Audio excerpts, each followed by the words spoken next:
مسلم شریف میں ابو ہریرہ نام سے روایت ہے کہ الصلوات الخمس والجمعۃ الی الجمعۃ ورمضان الی رمضان مکفرات ما بینہن اذا اجتنبت الکبائر.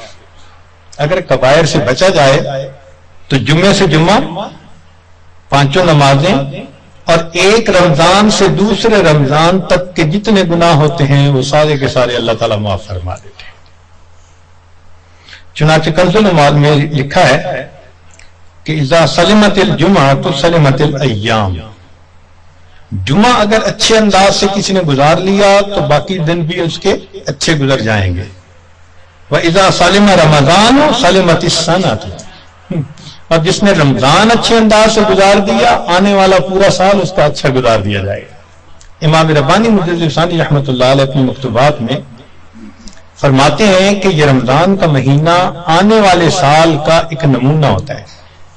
جس انداز سے بندہ گزارتا ہے اللہ تعالیٰ بقیہ سال انہی اعمال کی توفیق عطا فرما دیتا ہے. مثال کے طور پہ ایک نوجوان اگر چاہتا ہے کہ میں اپنی آنکھوں کا پرہیز کروں، غیر محرم سے اپنی آنکھوں کو بچاؤں، تو وہ رمضان میں اس کی مشق کر لے. اگر پورا رمضان غیر محرم سے نظر بچا لی بقیہ پورا سال اللہ اس کو توفیق عطا فرما دے گا. آپ پورا رمضان تہجد کی پابندی کر لیجئے، تلاوت کی، اعمال کی پابندی کر لیجئے، اور پھر دیکھیے بقیہ پورا سال وہ کام کس طرح آسان ہو جاتے ہیں. اللہ تعالیٰ توفیق دے دیتے ہیں اس بندے کو. اس لیے ہمارے اکابر رمضان کو بہت اہتمام کے ساتھ گزارتے تھے. بلکہ بخاری شریف کی روایت ہے کہ ایک صحابیہ حج پہ جانا چاہتی تھی، خاوند نے نہ کر دی. پوچھا بھی کیوں؟ اس نے کہا سواری نہیں ہے. اس نے کہا فلاں اونٹ تو ہے. اس نے کہا وہ میں نے صدقے کی نیت کر لی، اب وہ میرا نہیں، وہ اللہ کا ہے، اب میں تمہیں نہیں لے کے جا سکتا. خاموش ہو گئی. خاوند جب حج کر کے واپس آیا تو وہ عورت نبی الاسلام کی خدمت میں حاضر ہوئی. اے اللہ کے حبیب صلی اللہ علیہ وسلم، میرا بڑا جی چاہتا تھا میں حج کروں، مگر میرے خاوند نے کہا کہ سواری نہیں، اور میں نے صدقے کا اونٹ تھا بتایا تو اس نے کہا میں اس کو نہیں استعمال کر سکتا. تو نبی علیہ السلام نے پہلے تو خاوند کو سمجھایا کہ دیکھو یہ حج کا عمل بھی اللہ کے راستے میں جانے والا عمل تھا. تم اگر اس اونٹ پر اس کو یہ حج کروا دیتے تو اس میں کوئی حرج نہیں تھا، مگر ساتھ ہی یہ فرما دیا اس عورت کو کہ اچھا اب تم رمضان میں عمرہ کر لینا، اللہ تعالیٰ تمہیں میرے ساتھ حج کرنے کا ثواب عطا فرمائے گا. یہ بخاری شریف کی روایت ہے. تو رمضان مبارک کو اللہ رب العزت نے ایسی فضیلت عطا فرمائی.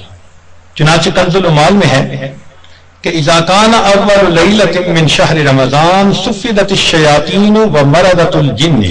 کہ جب رمضان کی پہلی رات آتی ہے تو شیاطین، سرکش جن، ان کو قید کر دیا جاتا ہے، باندھ دیا جاتا ہے.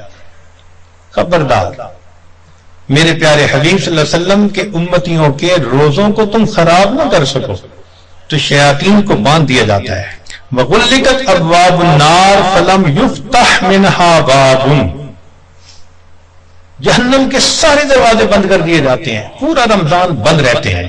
وفتحت ابواب الجنت فلم یغلق منها باب. اور جنت کے سارے دروازے کھول دیے جاتے ہیں اور ان دروازوں کو پورا مہینہ بند نہیں کیا جاتا. سبحان اللہ. اللہ رب العزت اس مہینے میں جنت کی سیل لگاتے ہیں. وَيُنَادِي مُنَادٍ كُلَّ لَيْلَةٍ. اور ایک ندا دینے والا فرشتہ ہر رات یہ ندا دیتا ہے، یا باغی الخیر اقبل. اے نیکی کے متلاشی آگے بڑھ. ابتغاء سے ہے یہ لفظ باغی الخیر. وَيَا بَاغِيَ الشَّرِّ اقْصِرْ. اے برائی کے تلاش کرنے والے تھم جا، رک جا. وَلِلَّهِ عُتَقَاءً مِّنَ النَّارِ وَذَلِكَ كُلَّ لَيْلَةٍ. ہر رات میں اللہ تعالیٰ جہنم سے جہنمیوں کو بری فرما دیتے ہیں. اب یہاں طالب علم کے ذہن میں ایک سوال پیدا ہوتا ہے کہ رمضان مبارک میں شیاطین تو قید ہو گئے، پھر کیوں برائیاں ہوتی ہیں، غفلتیں ہوتی ہیں؟ تو علماء نے اس کے کئی جواب دیے. ایک جواب تو انہوں نے دیا بھی بڑے شیاطین تو قید ہو گئے، اب چھوٹے شتونگڑے بھی تو ہیں، اور ہم اتنے غافل کہ شتونگڑے ہی کام دکھا جاتے ہیں. دوسرا علماء نے یہ کہا کہ شیطان کی وجہ سے نفس کے اندر اتنی خباثت آ جاتی ہے کہ شیطان اگر باندھ بھی دیا جاتا ہے تو نفس اس کا کارندہ بنا رہتا ہے، وہ انسان کو گناہوں پر اکسائے رکھتا ہے. یا برے دوست ہوتے ہیں، یار بد، ان کی وجہ سے انسان رمضان میں بھی نیکی پر نہیں آتا. مگر اس کی خوبصورت مثال یہی ہے کہ جیسے لوہے کو بھٹی میں گرم کرے نا تو سرخ ہو جاتا ہے، پھر اس کے بعد اس کو بھٹی سے نکال لیں تو وہ 1 منٹ میں ٹھنڈا نہیں ہوتا، وہ گھنٹہ 2 گھنٹے گرم رہتا ہے. تو شیطان نے انسان کو گناہوں کی بھٹی میں اتنا گرما دیا ہوتا ہے کہ ان لوگوں کے لیے رمضان کا مہینہ آ بھی جاتا ہے تو وہ گرمی اسی طرح موجود رہتی. نبی علیہ السلام نے ارشاد فرمایا من وافق موتہ عند القضاء رمضان دخل الجنہ، جس بندے کو رمضان المبارک کے اندر موت آ گئی اللہ تعالیٰ اس کو جنت کے اندر داخل فرما دیتے ہیں. سیدہ عائشہ صدیقہ رضی اللہ تعالیٰ عنہ فرماتی ہیں کہ کان رسول اللہ صلی اللہ علیہ وسلم یجتہد فی رمضان ما لا یجتہد فی غیرہ، مسلم شریف کی روایت کہ رمضان المبارک میں نبی علیہ السلام عبادات میں اتنی محنت فرماتے تھے، مشقت اٹھاتے تھے کہ رمضان کے علاوہ کسی اور مہینے میں اس قدر محنت نہیں فرماتے تھے. اس سے معلوم ہوا کہ خاص اہتمام فرماتے تھے اس مہینے. ایک اور روایت ہے بہقی کی، سیدہ صدیقہ عنہا فرماتی ہیں کہ کان رسول اللہ صلی اللہ علیہ وسلم اذا دخل رمضان، کہ جب رمضان کا مہینہ آتا تھا شد میں ازارہ ہو، نبی علیہ السلام اپنی تہبند کو کس کے باندھ لیتے تھے. ثم لم یأت فراشہ حتی ینصرف، پھر پورا مہینہ گزرنے تک اپنے بستر پر واپس نہیں آیا کرتے تھے. اللہ اکبر کبیرہ. اس لیے کہ وہ رمضان کی برکات سے واقف تھے، جانتے تھے. بہقی کی شریف کی ایک اور روایت ہے کان اذا دخل رمضان تغیر لونہ، کہ جب رمضان کا مہینہ آتا تھا نبی علیہ السلام کا چہرے کا رنگ بدل جاتا تھا. اللہ اکبر کبیرہ. وکثرت صلاتہ، اور نبی علیہ السلام نماز نفل کثرت کے ساتھ پڑھتے تھے. وابتہل فی الدعاء واشفق لونہ، اور اپنی دعا میں اتنے اللہ کے سامنے عاجزی کرتے تھے کہ آپ صلی اللہ علیہ وسلم کا چہرہ انور سرخ ہو جایا کرتا تھا. اللہ اکبر.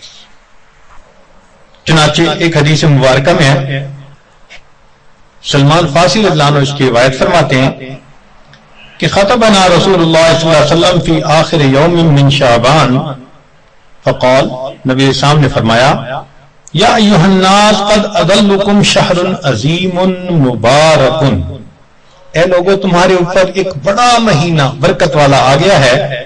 شہر فیہ لیلۃ خیر من الف شہر، ایسا مہینہ کہ جس میں ایک رات ہے جو 1000 مہینوں کی عبادت سے بھی زیادہ افضل ہے. شہر جعل اللہ صیامہ فریضہ، ایک ایسا مہینہ جس کے روزے کو اللہ رب العزت نے فرض فرمایا. وقیام لیلہ تطوعا، اور رات کے قیام کو اللہ نے اپنے قرب کا ذریعہ بنایا. من تقرب فیہ بخصلۃ من الخیر کان کمن ادى فریضۃ فیما سوا، جس کے رمضان میں نفل عمل کیا ایسے اجر ملے گا جیسے رمضان کے علاوہ اس نے کسی فرض کے اوپر عمل کیا تھا. ومن ادى فریضۃ فیہ کمن کان کمن ادى 70 فریضۃ فیما سوا، جس نے ایک فرض پر عمل کیا اس کو 70 فرض جو غیر رمضان میں ہوتے ہیں اس کے برابر اجر عطا کیے جاتے ہیں. یہاں سے معلوم ہوا کہ اللہ رب العزت رمضان مبارک میں انسان کے اعمال کا ریٹ 70 گنا بڑھا دیتے ہیں، ملٹیپلائی. سبحان اللہ. ایک ایک عمل کو دنیا ریٹ انکریز کرتی ہے تو 10% اور 20%، 10واں حصہ 20واں حصہ. اللہ تعالیٰ ریٹ بڑھاتے ہیں تو کیا 70 گنا، 70 سے ضرب دے دی. اس لیے کہ وہ شہنشاہ حقیقی ہے، وہ اپنے بندوں کو اتنا اجر دینا چاہتا ہے کہ ان کے گناہوں کی ظلمتیں ختم ہو جائیں. تو ایسے وقت میں ہمیں بھی چاہیے کہ ہم اپنے اعمال اللہ رب العزت کے حضور پیش کریں. چنانچہ نبی علیہ السلام نے ارشاد فرمایا ہوا شہر الصبر والصبر ثوابہ الجنہ، یہ صبر کا مہینہ ہے اور صبر کا بدلہ جنت ہے. وشہر المواسات، غمخاری کا مہینہ. سبحان اللہ. چنانچہ اسی حدیث میں آگے نبی السلام نے ارشاد فرمایا کہ اولہ رحمت، اس مہینے کے پہلے 10 دن رحمت، وَأَوْسَطُهُ مَغْفِرَةٌ، درمیان کے 10 دن مغفرت کے، وَآخِرُهُ عِتْقٌ مِّنَ النَّارِ، اور آخری 10 دن آگ سے آزادی کے. وہ کیسے؟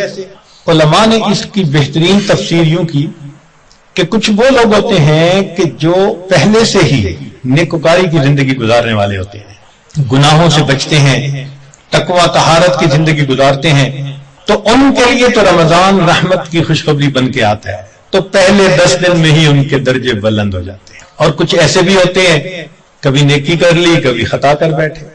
تو ایسے لوگ جب رمضان کے پہلے 10 دن گزار لیتے ہیں تو اس میں ان کے جو گناہوں کی ظلمت ہوتی ہے اس کو اللہ تعالیٰ ختم کر دیتے ہیں. چنانچہ اوسطہ مغفرۃ، ان کے لیے درمیانی 10 دن مغفرت کا پیغام بن جاتے ہیں. اور کچھ بہت زیادہ غفلت میں رہنے والے، اگر 10 دن سے ان کا کام نہیں بنا تو 20 دن سے ان کا کام بن جاتا ہے. چنانچہ جب 20 دن کی برکتیں ان کے دل کو دھو دیتی ہیں تو آخرہ عتق من النار، آخری اشرہ ان کے لیے بھی آگ سے آزادی کا اشرہ بن جاتا ہے. معلوم ہوا کہ اس مہینے میں تھوڑا غافل ہو یا زیادہ غافل، ہر بندے کی مغفرت کا اللہ تعالیٰ انتظام فرماتے ہیں. ہاں بندے کو کوشش کرنی چاہیے. اگر کوئی آدمی خود ہی بے توجہ بن کر زندگی گزارے اور رمضان کا احترام ہی نہ کرے تو وہ تو پھر اپنا قصور ہے نا. ورنہ یہ اس کو احساس ہو گیا کہ مجھے رمضان مبارک کے اس مہینے میں اللہ کا قرب حاصل کرنا ہے، اس مہینے کی برکتیں اتنی ہیں کہ ایک لمحے کی برکت انسان کو ولی بنانے کے لیے کافی ہے. امام ربانی مجدد ثانی رحمۃ اللہ فرماتے ہیں مکتوبات میں کہ اے کاش پورے سال کی برکتوں کو رمضان المبارک کی برکتوں کے ساتھ وہ نسبت ہوتی جو ایک دریا کو سمندر کے ساتھ ہوتی ہے، مگر وہ بھی نہیں ہے. اس مہینے کی برکتیں اتنی زیادہ ہیں، اللہ اکبر کبیرہ. چنانچہ نبی علیہ السلام نے ارشاد فرمایا کہ وَاسْتَكْثِرُوا فِيهِ مِنْ 4 خصال، 4 اعمال اس مہینے میں زیادہ کرو. خصلتین تردون بہما ربکم وخصلتین لا غنا بکم عنہما، 2 عمل تو ایسے ہیں کہ جن سے تم اپنے رب کو راضی کرو، اور 2 عمل ایسے ہیں کہ تمہیں اس کے سوا چارہ ہی نہیں، مجبوری ہے تمہاری. اللتان تردون بہما ربکم، وہ 2 باتیں کہ جس کو ذریعے تم اپنے رب کو راضی کرو. فشہادت اللہ الہ الا اللہ وتستغفرونہ، یعنی کلمے کا ورد زیادہ کرنا، تحلیل زیادہ پڑھنا اور استغفار زیادہ پڑھنا. یہ 2 عمل اس مہینے میں خاص طور پر زیادہ کرنے کی ضرورت ہے، کیونکہ اللہ کے پیارے حبیب صلی اللہ علیہ وسلم نے ارشاد فرمایا لہذا اس بات کی اہمیت دل میں اچھی طرح بٹھانی چاہیے. تو لا الہ الا اللہ کی بھی کثرت کریں، کم از کم چند 100 مرتبہ دن میں پڑھ لیا کریں، اور ہمت والے تو 1000 دفعہ 2000. ایسے لوگ ہیں ہر دن میں رمضان کے 10,000 مرتبہ تحلیل پڑھتے ہیں. اس وقت ایسے لوگ ہیں رمضان المبارک کے ہر دن میں ایک قرآن مجید کی تلاوت مکمل کرتے ہیں. نوجوان ہیں، کما رہے ہیں، وقت تو ایک جیسا ہے ہمارا بھی اور ان کا بھی، لیکن انہوں نے یہ محسوس کر لیا کہ اس وقت میں ہم نے اللہ کو راضی کر کے ہٹنا ہے. ان کے لیے یہ سارے کام آسان. تو ہم چلو چند 100 دفعہ یا 1000 دفعہ ہی لا الہ الا اللہ کا ورد کر لیا کریں، اور اگر چلتے پھرتے عادت ڈال لیں تو سبحان اللہ کئی 1000 مرتبہ کرنا بھی آسان ہے۔ اور ہمارے اکابر سبحان اللہ وہاں سینکڑوں اور ہزاروں کی بات نہیں ہوتی تھی، اور لاکھوں کی بھی بات نہیں ہوتی تھی، کروڑوں کی بھی بات نہیں ہوتی تھی، کروڑوں مرتبہ سے زیادہ دل کے اوپر لا الہ الا اللہ کی ضرب لگتی تھی، کروڑوں مرتبہ سے زیادہ۔ دل کے اوپر کتنا نور ہوتا ہوگا، اللہ اکبر کبیرہ۔ اور استغفار کی کثرت کریں۔ اور 2 چیزیں جس کی ہمیں ضرورت ہے، ایک اللہ رب العزت سے جنت مانگیں اور جہنم سے اللہ تعالی سے پناہ مانگیں۔ تو اس مہینے میں یہ دعا مانگنی چاہیے، اللہم انی اسألک الجنہ وَأَعُوذُ بِكَ مِنَ النَّارِ، اے اللہ میں جنت کا سوال کرتا ہوں اور جہنم سے اللہ میں پناہ مانگتا ہوں۔ چنانچہ رمضان مبارک کا اکرام کیسے کیا جائے، اس کو بھی تھوڑا تفصیل سے بتا دیں۔ جو احترام کرنے والے ہیں وہ تو رمضان سے 2 مہینے پہلے سے ہی دعائیں مانگنی شروع کر دیتے ہیں، رمضان سے پہلے ہی گناہوں کو توبہ کر کے باطن کا غسل کر لیتے ہیں، اور پھر رمضان خوب اچھے انداز سے گزارتے ہیں۔ لیکن اب آخری عشرہ رہ گیا، اس آخری عشرے میں ہم گناہوں سے اس طرح بچیں جیسے احرام کی حالت میں حاجی محرم گناہوں سے بچا کرتا ہے۔ جو لوگ حج پر گئے ہیں نا، عمرہ پر، ان کو اچھی طرح اندازہ ہے کہ جب احرام باندھ لیتا ہے تو بالکل کیفیت ہی اور ہو جاتی ہے،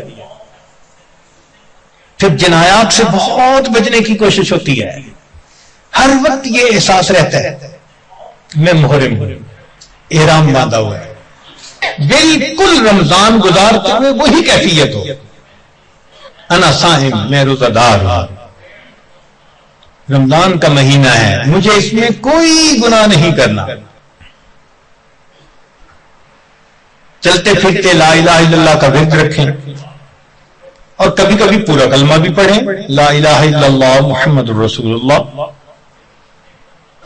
جتنا ممکن ہو سکے قرآن مجید کی تلاوت کریں، حتیٰ کہ 2-3 منٹ بھی اگر خالی ہیں تو اس کو خالی نہ گزرنے دیں، قرآن پاک دیکھ کر پڑھ لیں، اور اگر قرآن پاک پاس نہیں یا وضو نہیں تو جو صورتیں یاد ہیں کم از کم وہی پڑھ لیں۔ حسب استطاعت رمضان مبارک میں صدقہ و خیرات زیادہ کریں۔ سیدہ عائشہ صدیقہ عنہا فرماتی ہیں کہ نبی علیہ السلام رمضان مبارک میں اپنے دونوں ہاتھ صدقے کے لیے کھول دیا کرتے تھے، جیسے تیز ہوا چلتی ہے اس طرح نبی علیہ السلام صدقہ پانی، اللہ کے راہ پانی کی طرح پیسہ بہا دیتے تھے۔ تو صدقہ و خیرات زیادہ کرنا، وعظ و نصیحت کی محفل میں روز بیٹھیں، کہیں فجر کے بعد ہوتی ہے، کہیں تراویح کے بعد ہوتی ہے، اور آخری عشرے کا سنت اعتکاف اگر نصیب ہو تو سبحان اللہ۔ معتکف کی حالت ایسی ہی ہوتی ہے کہ جیسے کسی کو منانے کے لیے اس کے دروازے کی چوکھٹ کو پکڑ کے بیٹھ جائے، اگر تو در نہ کھولے گا تو میں بھی در نہ چھوڑوں گا۔ بس نیت کر لے کہ اے رب کریم آپ کو مجھے منا کے اٹھنا ہے۔ واقعی دیکھا ہم نے محبت میں ایسے ہوتا ہے، اگر کبھی کوئی محبوب ناراض ہو لوگ قدموں میں بیٹھ جاتے ہیں، بیٹے سے باپ خفا ہو آپ کے قدموں میں بیٹھ جاتے ہیں، ابو جب تک آپ راضی نہیں ہوں گے میں قدموں میں سے نہیں اٹھوں گا۔ سبحان اللہ، یہی مومن کا حال ہونا چاہیے۔ اے کریم تیرے در پر آ کر بیٹھ گئے ہیں،